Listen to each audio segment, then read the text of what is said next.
మెదక్ జిల్లా రామాయంపేటలోని తెలంగాణ సాంఘిక సంక్షేమ గురుకుల పాఠశాల కళాశాలలో పరిస్థితి అధ్వానంగా తయారైంది. హాస్టల్ వద్ద కుక్కలు, ఎలుకలు స్వైర విహారం చేస్తున్నా అధికారులు పట్టించుకోవడం లేదని విద్యార్థులు ఆందోళన వ్యక్తం చేస్తున్నారు. 9వ తరగతి చదువుతూ హాస్టల్లో నివాసం ఉంటున్న 12 మంది విద్యార్థులకు ఎలుకలు కరిచినప్పటికీ అధికారులు పట్టించుకోవడం లేదని విద్యార్థుల తల్లిదండ్రులు పేర్కొన్నారు. హాస్టల్ చుట్టుపక్కనే పరిసరాలు కంపు కొడుతుండటంతో దోమలు సైర విహారం చేస్తున్నాయని, హాస్టల్ పరిసరాలు కుక్కలు సంచరిస్తూ తమపై దాడి చేస్తున్నాయని విద్యార్థులు ఆరోపిస్తున్నారు. ఇప్పటికైనా అధికారులు స్పందించి పరిసరాలను శుభ్రం చేయడంతో పాటు కుక్కలు, ఎలుకలు లేకుండా చర్యలు తీసుకోవాలని విద్యార్థుల తల్లిదండ్రులు కోరుతున్నారు. TSWRS రెసిడెన్షియల్ గర్ల్స్ హాస్టల్లో ఇక్కడ చూసినట్టయితే గత రోజు 8 నుంచి 9 మంది బాలికలకు ఎలుకలు గర్వడం అని కరిచింది. వాళ్ళ పరిస్థితి చాలా క్రిటికల్గా ఉంది. హాస్పిటల్లో చికిత్స పొందుతున్నారు.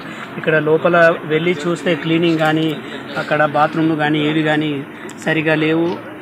అంతా అస్తవ్యస్తంగా ఉంది. ఇక్కడ ఉన్న యాజమాన్యాన్ని అడిగితే, వైస్ ప్రిన్సిపాల్ని అడిగితే ఇక్కడ ఏం పట్టించుకున్నట్టు కానీ పట్టించుకున్న పాపాన లేదు. పిల్లలకు చాలా ఇబ్బందులు ఉన్నారు. ఇక్కడ క్లీనింగ్ కానీ ఏది కానీ సరిగా లేదు. బాలికలకు చాలా ప్రాబ్లమ్స్ ఉన్నాయి. ఇక్కడ ఇంకోటి ఏంటంటే, వైస్ ప్రిన్సిపాల్ని అడిగితే ఈ ప్రాబ్లమ్స్ అన్నీ ఇలా ఎందుకు ఉన్నాయని అడిగితే నాకు ఏది కానీ బాధ్యత పూర్తిగా ఇవ్వలేదు, నాకేం తెలియదు, నన్ను బలి చేయొద్దు అని చెప్పేసి మాట్లాడుతున్నారు. కాబట్టి దీని మీద చట్టపరంగా చర్యలు తీసుకొని బాలికలకు న్యాయం చేయాలని చెప్పేసి కోరుకుంటున్నాం. ఇక్కడ మెయిన్గా చూసినట్లయితే టాయిలెట్ కానీ, మరుగుదొడ్లు కానీ చాలా విషమ పరిస్థితిలో ఉంది. అక్కడ క్లీనింగ్ అయితే ఏమాత్రం లేదు.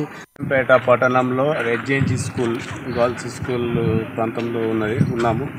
ఇక్కడ హాస్టల్ కానీ స్కూల్లో క్లీన్ సరిగా లేదు. అలాగే ఎక్కడి చెత్త అక్కడనే ఉన్నాయి. మళ్ళీ పిల్లలకు కూడా ఎలుకలు కరచడం జరుగుతాయి.